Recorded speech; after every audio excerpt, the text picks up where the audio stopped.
lethal weapons. Their one purpose, the sole reason for their existence, is to knock enemy planes out of the sky. They are P-38s, and they rank with the fastest and best fighters in the air today. Now, the fact that this is a two-engine airplane does not mean that it's a difficult airplane to fly. On the other hand, the two engines do give it a wide range of performance and extra margins of safety. Some hangar experts insist that it is impossible to bail out of the 38 because of the twin booms and rudders and because of the horizontal stabilizer span. The truth is that it is no easier or harder to bail out of the 38 than out of any single-seater fighter. Bailouts can be made either, one, by turning the plane on its back and dropping out, or two, by getting out the left window and sliding down the wing. Now, don't stand on the wing to jump. The span of the horizontal stabilizer just doesn't affect the bailout. At high speeds, the airflow carries any object straight back and under the empennage, which is actually higher than the wing. Therefore, the only portion of the empennage which is critical is that portion directly aft of the bailout area. Thus, it doesn't matter whether the empennage has a 20-foot span or a 100-foot span. The critical area is still the same. Furthermore, on the 38, there's no vertical stabilizer which can get in the way. Actually, however, the object isn't to bail out of your ship, but to make the other fellow bail out of his. In the 38, you have a weapon which will help you do just that. It's a fighting man's airplane. Tough, rugged, reliable. Its high-speed performance is well known.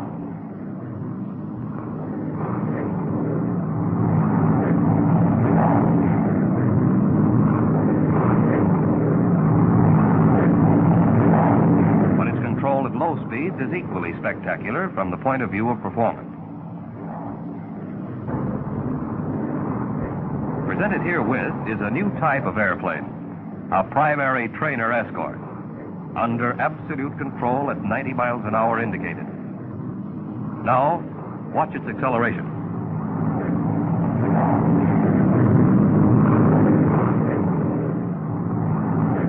Most important of all, maximum performance makes it possible for a 38 pilot to dictate when and at what altitude he shall combat. But to achieve that maximum performance, it is first necessary to understand normal and emergency operations. What we're about to see won't give us any laughs or thrills, but in the thick of battle when the going is tough, might mean the difference between victory or defeat, life or death. Among other things, we'll see what to do for normal routine precautions, for single-engine flight, landing, and single-engine failure on takeoff, how to handle one or both propellers inoperative or so-called running wild. We will check on use of landing gear and flap emergency extension systems. All of these will be seen for the purpose of achieving the true objective of the airplane, maximum performance in combat. And the men best qualified to demonstrate these operations are the men who know the 38 best. Men who have flown them the most, production pilots. Charlie Brannan, Tom Kennedy, Jimmy Mattern, Avery Black. The pilot who's flown more 38s than any other man is going to take it up from here. He's the chief engineering test pilot, Milo Burcham. We're not going to try to teach you how to fly. You've all had good training in other ships. We're simply going to show you how we handle a 38, hoping to increase your knowledge and skill, and in that way, add to the effectiveness of the ship and to your own safety. There are certain routine precautions which apply to every condition on every flight. So let's take a look at those right off the bat. Before takeoff, the hatch must always be securely latched.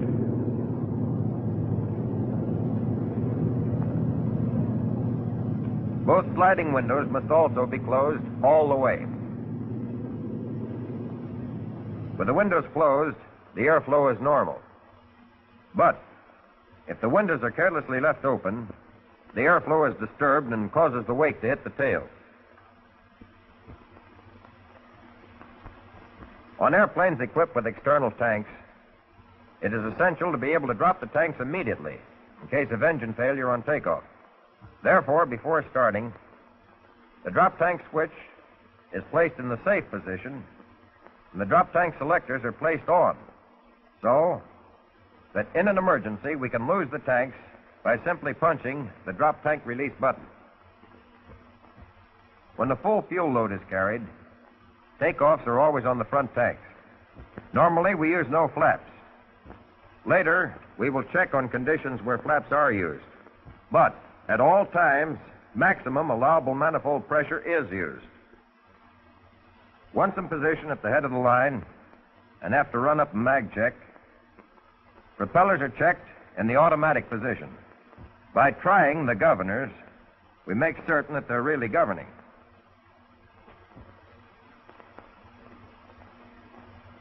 Booster pumps are switched on in order to ensure adequate fuel pressure in the event of engine fuel pump failure. Brakes are held while both throttles are advanced to get the maximum allowable manifold pressure. In this case, 40 inches. The object is to get those turbos turning so as to obtain takeoff power at the start of the takeoff run. Furthermore, by holding the brakes as long as possible, we allow the propellers to reach the governing limit of 3,000 RPM at the start of the run. In that way, if they're going to run wild, they'll do it while there's still time to stop the ship. Now, without flaps and using 40 inches of manifold pressure, the 38 starts the takeoff run. Because of the tricycle gear, however, there is no tendency on the part of the airplane to fly itself. Therefore, at about 70 miles an hour, we start to ease back on the stick. At 90 to 100 indicated, after a run of 15 to 1,800 feet, we pull back to break ground. At this point, in spite of the lack of a feeling of lightness, the airplane responds immediately and easily. Gear is upped as soon as the ship is committed to flight.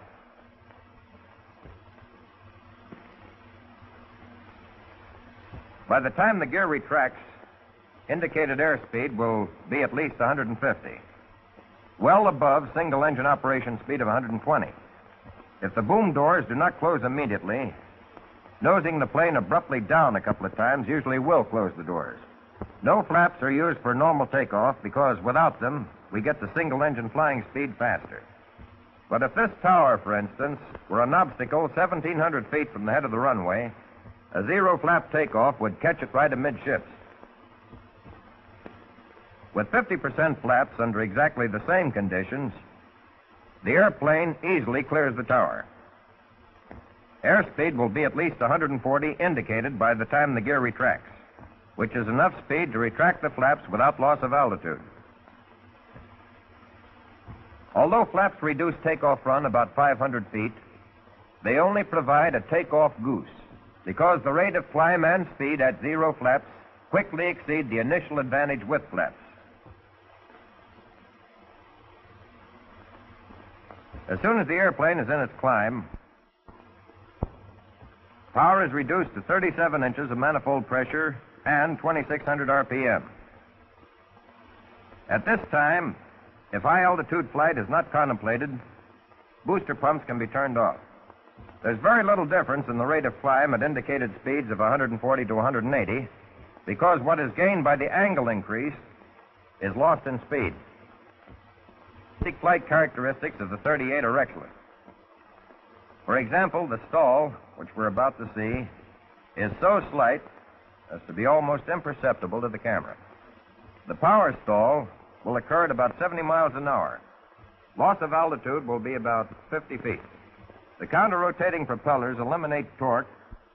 No tendency of either wing to dip or fall away. Watch closely. There's the stall. Characteristics are just as good in the power-off stall with gear and flaps retracted or extended.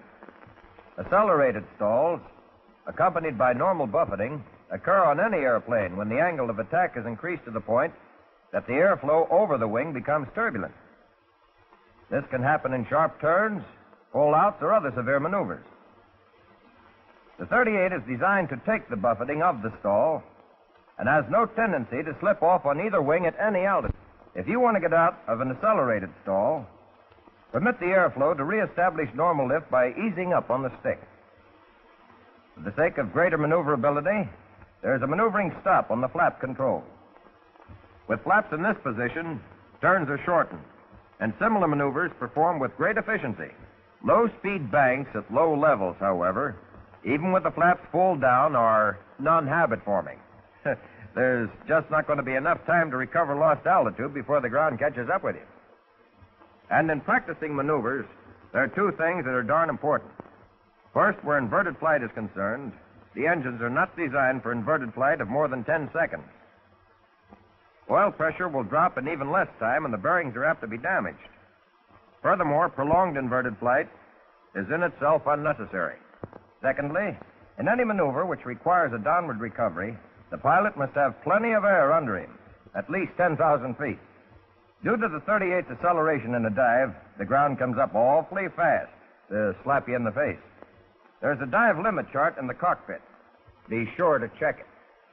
Landings are not complicated, but in night landings, pilots new to the 38 sometimes get a surprise when lowering the landing light. This is due to the fact that the light disturbs the airflow to the aileron. This nibbling feels a bit strange at first, but actually has no unfavorable effect as far as flying is concerned. For the landing itself, propellers are set for 2,600 RPM with about 23 inches of manifold pressure. And to ensure adequate fuel pressure, on go the booster pumps. Gears extended at 175 miles an hour indicated. Flaps at 150. At this time, the toe brake should be pumped to ensure adequate pressure upon landing. Now let's retract the gear again to show that even if the normal extension system fails, there is still no reason to start getting ideas about a belly landing. Two conditions are usually the cause of hydraulic system failure. Either the engine hydraulic pump has gone out, or there's a break in the hydraulic lines. If the engine pump goes out, fluid will still be in the lines, and the auxiliary hand pump can be used to extend both the gear and flaps. No other action except pumping is required, and it will take about 5 minutes to pump the gear down and lock.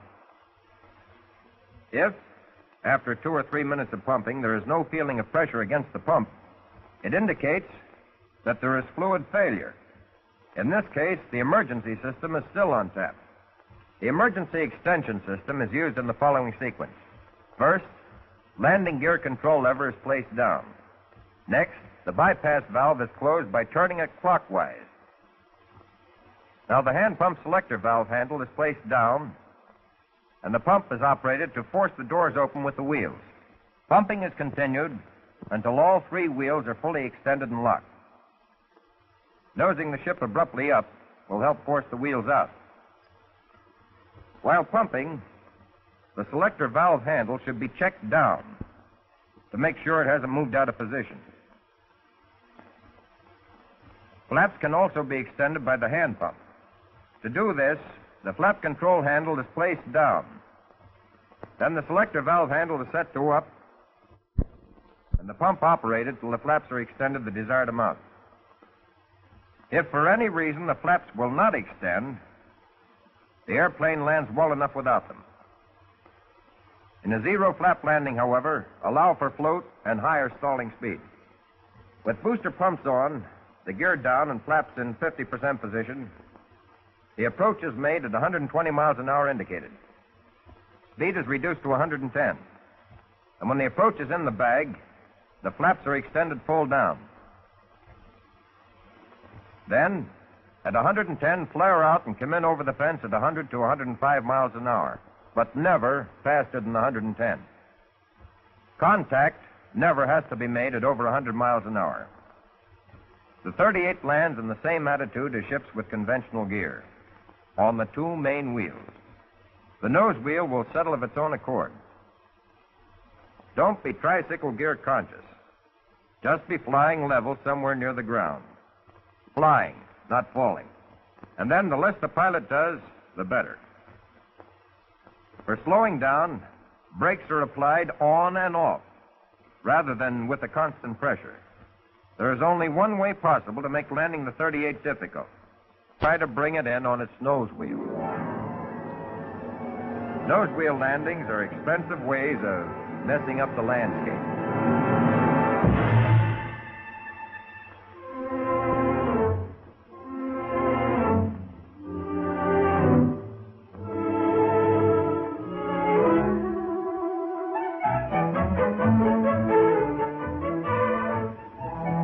And sometime or other, everybody feels a little sorry for pilots just starting to fly single-seat fighters.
But second-hand information doesn't apply anymore to pilots graduating to the 38 because an instruction version is now available as a two-place airplane.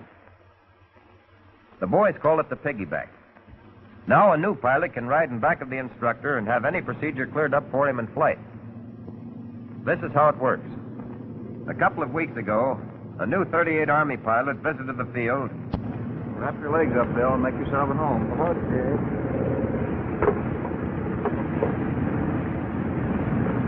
This being a passenger is a good deal. I feel like a colonel already. The last guy thought he was a general. Well, all kidding aside, Milo, I hope you don't think me a dope if I ask a lot of fool questions. Know a better way of finding something out? Well, no, but... Well, then ask away. Okay. Well, I did have a couple of question marks about the propellers running wild. Not that I don't understand perfectly, but, well, you know, it just isn't quite clear. Well, there's nothing serious about propellers running wild. No? It usually simply means that they're caught in full high RPM. And as a result, the engines are overspeeding. This can happen due to a shortened electrical system, or the switches being left in manual instead of automatic. Or maybe the circuit breaker switches are out at the start. But no matter what causes propeller over-revving, retarding the throttles will bring them under control and still leave enough power to at least circle the field and land. Propellers will run wild if, through carelessness, the propeller switches are left in manual instead of being checked in automatic. In this case, RPMs will be reduced by simply throwing the switches where they belong, in automatic. On late versions of the 38, warning lights go on when there's a short in the circuit. If a short occurs, the circuit breakers overheat and jump up. When they do, push the circuit breakers down. They'll have to be held down for about 15 seconds. Otherwise, the heat will just make them jump right back. I gotcha. If we don't let them cool off, we'll pop right back up again. Can we simulate this in flight? When we get in the air, you'll see that holding the circuit breakers down for 15 seconds has disadvantages. But now we're ready for the takeoff check. Propellers in automatic, governing check. Booster pumps on, tow brakes held, throttles advanced to get maximum allowable manifold pressure.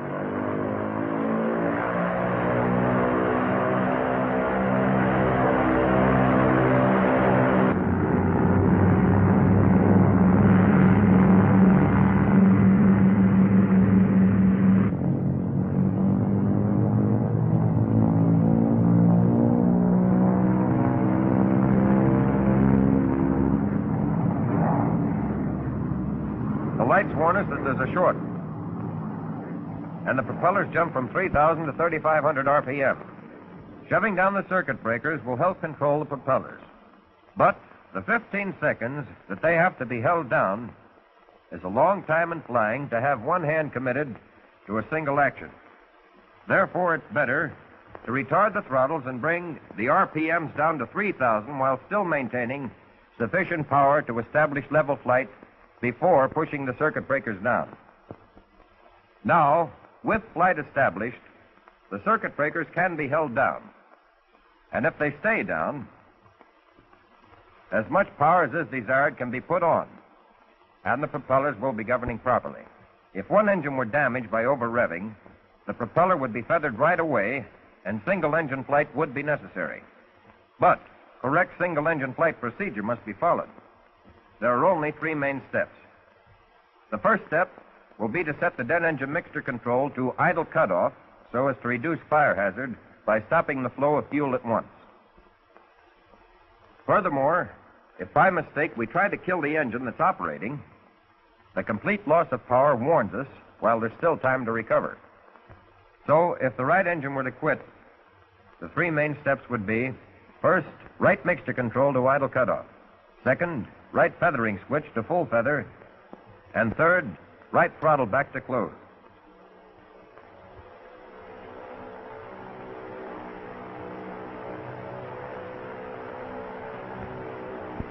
That's all there is to getting set for single-engine flight. If the flight is going to be for any duration, though, there are 5 more simple operations which are mainly precautionary and intended to reduce drag. Turn the right booster pump off, trim the rudder tab, close the right tank selector valve, close the right press tone shutter, and close the right oil cooler flap. Now, that's one of the handy features of the 38. If one engine fails, there's still a mighty fine single-engine ship under us. There's no difference in flight technique with either engine. But for demonstration, we like to fly on the left engine and keep the generator going, rather than use the right engine and run on the battery. What we've just checked over have been the emergency procedures for single-engine failure.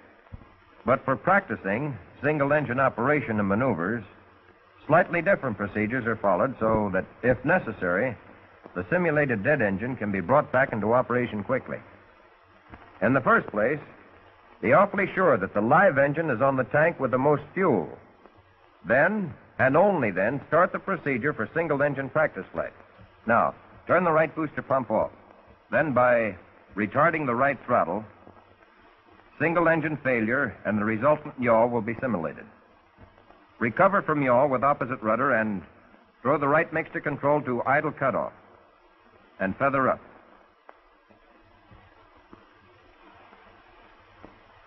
After the engine is stopped, trim the rudder tab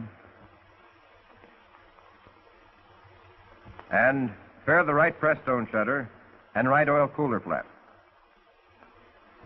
After the engine is stopped and the ship is trimmed, the control should be set in position for immediate unfeathering just in case something should happen to the engine we're flying on and we have to use the engine being simulated as dead. So, as soon as the propeller is feathered, set the feathering switch in the normal position. Then, raise the guard on the manual propeller switch to the dead engine and set it to the fixed position and move the governor control to low RPM. Now, with the feathering switch in normal position, the manual propeller switch to the dead engine in fixed pitch position, and the right governor control in low RPM, we can continue single-engine practice flight safely. Unfeathering to resume normal two-engine flight takes only 4 steps. Manual propeller switch is held to increase RPM until 800 is reached, and then throw the switch to the automatic position. Right mixture control is set to water rich. Check to make sure that there is sufficient oil and fuel pressure. Open the throttle slowly, and as the press tone temperature rises, continue advancing it slowly.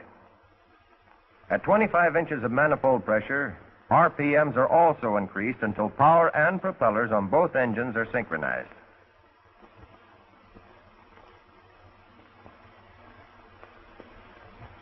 In unfeathering, we have to advance the throttle slowly because the dead engine is cooled off, and sudden application of power would be apt to result in serious backfiring. But no matter if the single-engine flight is due to necessity or for the sake of practice, the procedures for flight and landing will be the same. For single-engine cruising, satisfactory power is 31 inches of mercury and 2,300 RPM. For single-engine climb, 37 inches of mercury and 2,600 RPM are satisfactory. Use of more power is unnecessary and depends on the weight conditions of the plane.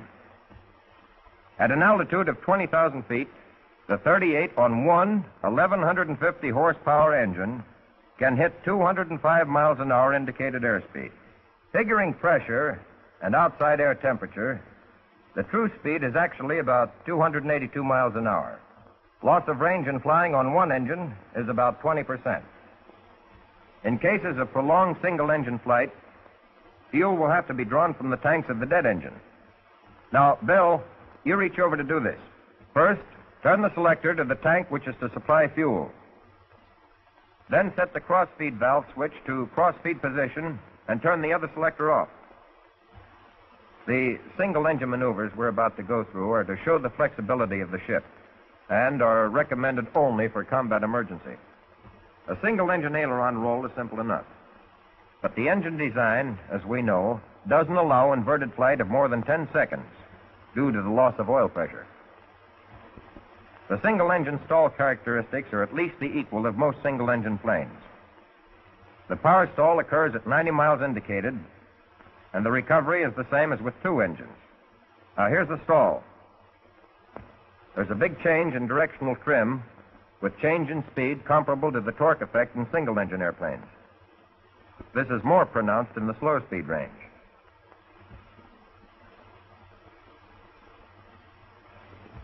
At high speed, the trim approaches the normal for twin-engine operation. And now, while we're heading back for a landing, there's one important thing to keep in mind. Never count on a two-engine plane maintaining altitude on one engine with both the gear and flaps pulled down. The landing approach is made at 2,600 RPM with 20 inches of manifold pressure. At about 160, gear is let down. Cab control will be set at 0 because there's very little torque with low power. At 135 miles an hour, flaps are extended 50%. Power and speed are decreased in the approach pattern, but 120 is maintained throughout the approach. Once full flaps are extended, the landing must be made. There is no choice in the matter. So only extend flaps 100% when you see it's in the bag.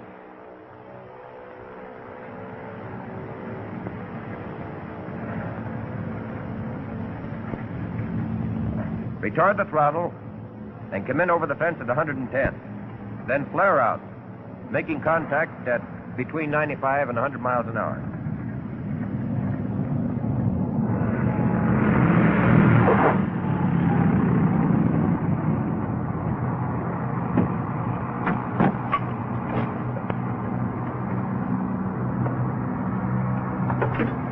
Boy, if I'd known how easy that baby flies on one engine, I'd never have bothered. Well, it's not easy and it's not hard. It's just to know how to practice.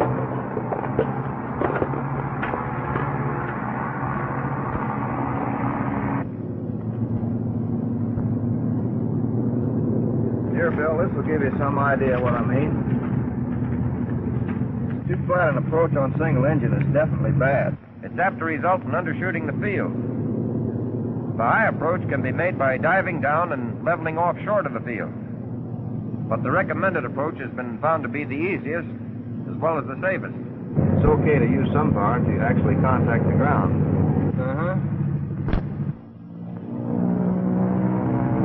Hey, one engine's quit. You still got another engine.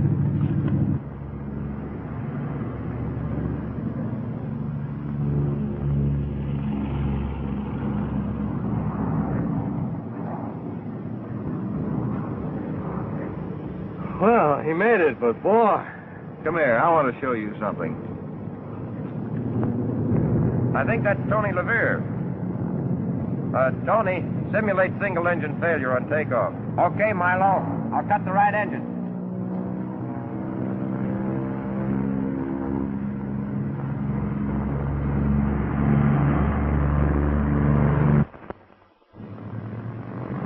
The right engine will quit at 120.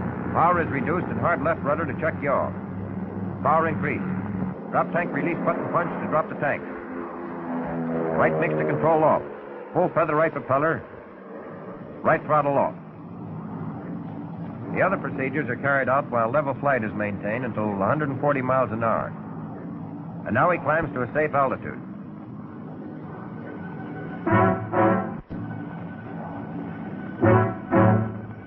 Remember, Bill, this is your first crack at it, so take it easy. Okay.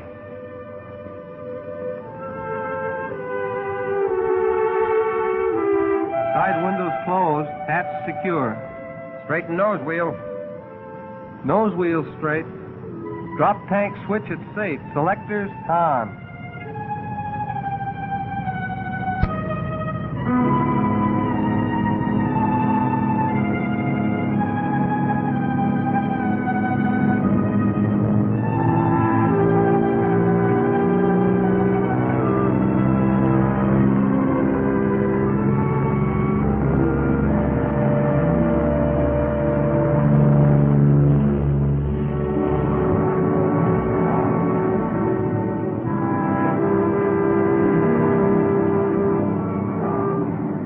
Ready for single engine practice flight on left engine.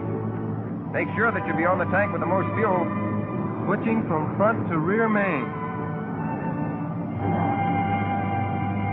Right booster pump off and set to cut throttle.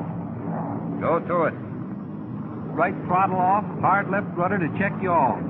Mixture control to idle cutoff. Right propeller feathered up.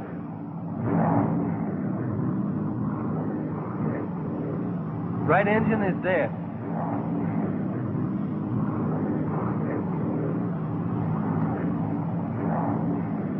Trimming rudder tab.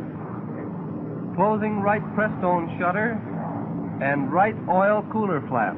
How's about setting the controls for unfeathering? Feathering switch in normal position. Manual propeller switch in fixed position. Right governor control in low RPM. All set and smooth as silk. Nice going. Now circle for landing.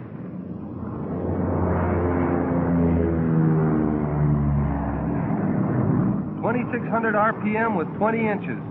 Tap control set at 0. Gear down at 160.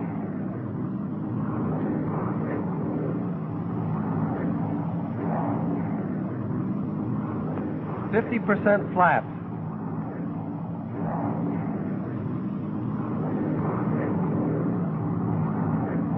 It's in the bag.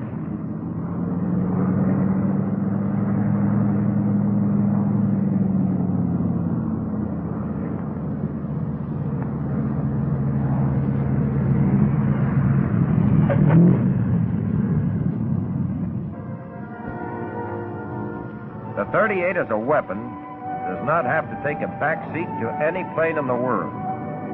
It's a man's airplane, effective and versatile.